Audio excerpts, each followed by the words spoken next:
গ্রামে টুনটুন নামে একটি ছোট্ট পাখি বসবাস করত। কিছুদিন আগে তার বাবা মা গাড়ি অ্যাক্সিডেন্ট করে মারা যায়।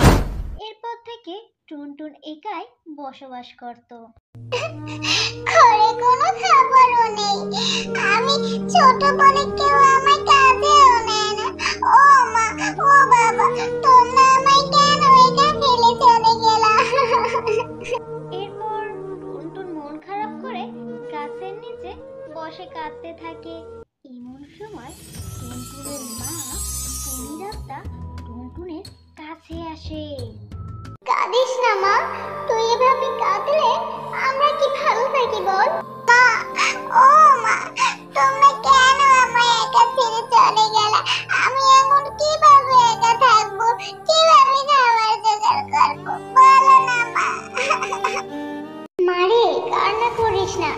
আমি তোকে একটি সোনার মুরগি দিতে চাই, যেই মুরগি তোকে প্রতিদিন একটি করে সোনার ডিম দেবে। তবে মা, তোকে সেজন্য যেতে হবে পরীর রাজ্যে। মা, ও মা, আমি কিভাবে পরীর রাজ্যে যাব? আমি তো একটা ছোট্ট পাখি, আমি এখান থেকে কিভাবে পরীর রাজ্যে যাব?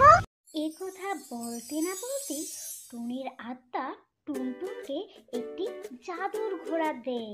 যে জাদুর ঘোড়ায় করে টুনটুন পরীর রাজ্যে যেতে পারবে। এরপর টুনটুন সেই জাদুর ঘোড়াতে করে পরীর রাজ্যে যায়। টুনটুন, তুমি এখানে আসবে তা আমরা আগে থেকেই জানতাম। তবে তোমাকে যে বুদ্ধির পরীক্ষা দিতে হবে, এই জন্য তোমার 3টি প্রশ্নের সঠিক উত্তর দিতে হবে। যদি তুমি সঠিক উত্তর দিতে পারো তবেই আমরা সোনার ডিম পাড়া মুরগি দিব তোমায়। আমি তোমার সব প্রশ্নের উত্তর দিতে রাজি, তুমি আমায় প্রশ্ন করো। আচ্ছা, বলো তো, 3 অক্ষরের নাম তার জলে বাস করে, মধ্যের অক্ষর কাটা দিলে আকাশেতে ওঠে। এর উত্তরটা কি হবে? চিতল। যদি আমরা চিতলের তো বাদ দিই তাহলে তো চিল হয়, আর চিল তো আকাশে ওড়ে। আমি কি সঠিক উত্তর দিয়েছি? হ্যাঁ, সঠিক হয়েছে। তবে তোমাকে যে আরেকটি প্রশ্নের উত্তর দিতে হবে। এবার বলো তো, বেড়ে যদি যায় একবার আর কমে না কখনোই, এটার উত্তর কি হবে? এর উত্তর হবে বয়স। বয়স যদি আমাদের একবার বাড়ে তাহলে তা আর কমে না, শুধু বেড়েই যায়। সঠিক উত্তর হয়েছে। এবার তোমার সর্বশেষ প্রশ্ন করা হবে। এটার যদি সঠিক উত্তর দিতে পারো তাহলেই তুমি জিতে যাবে। আচ্ছা বলো, চারদিকে কাটা, মধ্যে একটা সোনার বাটা, এটার উত্তর কি হবে? এটার উত্তর আনারস হবে, কারণ আনারসের গায়ে তো অনেক কাঁটা থাকে, আর আনারস তো সোনার বাটার মতো দেখতে হয়, তার মানে এটার উত্তর আনারস হবে। বাহ, খুব সুন্দর। তোমার 3টা প্রশ্নের উত্তরই সঠিক হয়েছে, আর আমরা তোমার বুদ্ধিতে খুবই সন্তুষ্ট হয়েছি।